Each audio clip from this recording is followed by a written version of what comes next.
সংশোধনের মধ্য দিয়ে বাংলাদেশে বাকশালকে বিলুপ্ত করে যে বহুদলীয় গণতন্ত্রের প্রবর্তন করা হয়, বিচার বিভাগের স্বাধীনতাকে পুনরায় নিয়ে আসা হয়, সুপ্রিম জুডিশিয়াল কাউন্সিল স্থাপন করা হয়, যে রাষ্ট্রপতির হাতে ক্ষমতা ছিল যে কোনো বিচারককে বরখাস্ত করার, বাদ দেওয়ার, বিচারক নিয়োগ করার, ম্যাজিস্ট্রেট এবং জজদেরকে নিয়োগ করার একচ্ছত্র ক্ষমতা, সেই ক্ষমতা আর থাকলো না।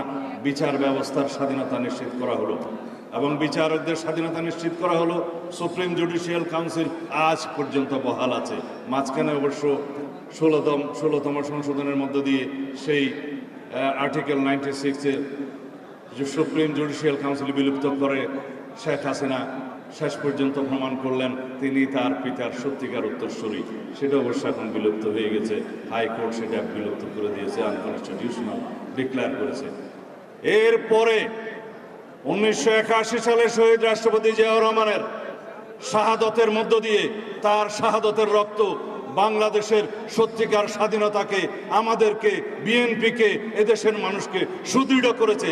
তার রক্ত এদেশের গভীরে পতিত হয়েছে, যার মধ্য দিয়ে আমরা এখনো বেঁচে আছি, বাংলাদেশ নিয়ে আশা করি, স্বপ্ন করি।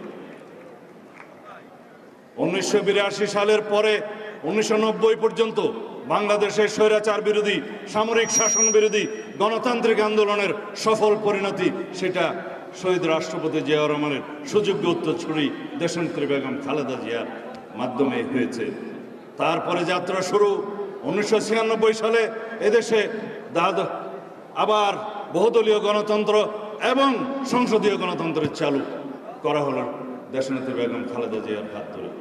এইভাবে বাংলাদেশের যত সংস্কার হয়েছে, তার সমস্ত সংস্কার, তার সমস্ত গণতান্ত্রিক সংস্কার, সাংবিধানিক সংস্কার, দেশের সমৃদ্ধি, উন্নয়ন, এগুলো বিএনপি, শহীদ রাষ্ট্রপতি জিয়াউর রহমান, দেশনেত্রী বেগম খালেদা জিয়া এবং সর্বশেষ বাংলাদেশের ফ্যাসিস্ট বিদায়ের যে আন্দোলন, সেই আন্দোলনের সফলতা জনাব তারেক রহমানের হাত দিয়ে হয়েছে।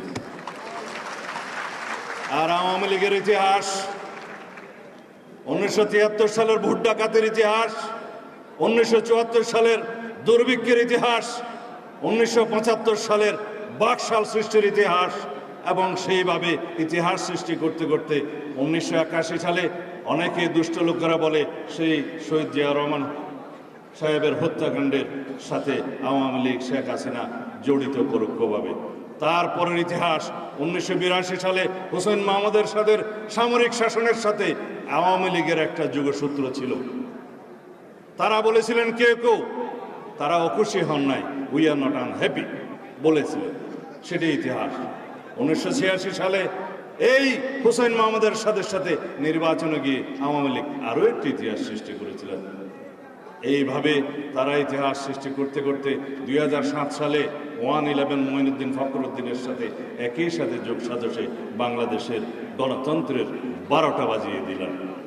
তারপরে ষড়যন্ত্রের শুরু, সেই ষড়যন্ত্র শেষ হতে 2024 পর্যন্ত আমাদের অপেক্ষা করতে হয়েছে।